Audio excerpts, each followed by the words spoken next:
On September 17th at around 3:30 p.m., Lebanon was rocked by a devastating attack.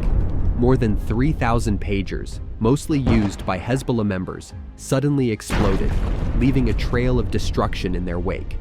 At least 12 people lost their lives, and nearly 3,000 others were injured as the explosions spread chaos across the country. Witnesses described smoke rising from pockets, followed by sounds resembling fireworks and gunshots. The devices designed for simple communication had been turned into deadly bombs. But who is responsible for this? Let's find out.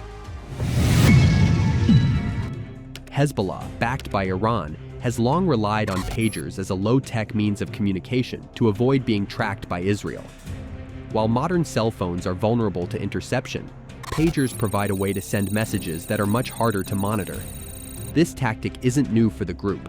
In fact, as early as 1996, Israel demonstrated its expertise in electronic warfare when it assassinated Yahya Ayyash, a Hamas bomb maker, by detonating his phone. Hezbollah adapted, shifting to pagers to evade Israeli surveillance. While Israeli officials have neither confirmed nor denied involvement, many analysts believe Israel is behind the attack. It appears that Israeli intelligence had uncovered Hezbollah's shift to pagers and developed this sophisticated, coordinated attack. In fact, reports from the New York Times suggest that the pagers received messages that seemed to come from Hezbollah's leadership, which may have triggered the explosions. The explosions not only impacted Hezbollah fighters, but also claimed the lives of children and injured thousands, including Iran's ambassador to Lebanon, Mojtaba Amani.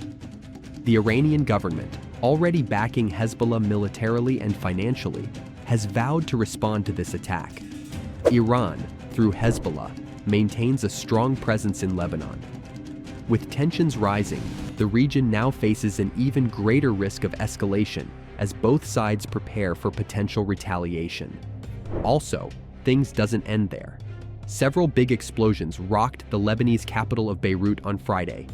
Dahieh is a densely populated area with a strong Hezbollah presence, and where many of the group's leadership is based. Israel attack on that area. Also, Israel's military continues to attack the Gaza Strip.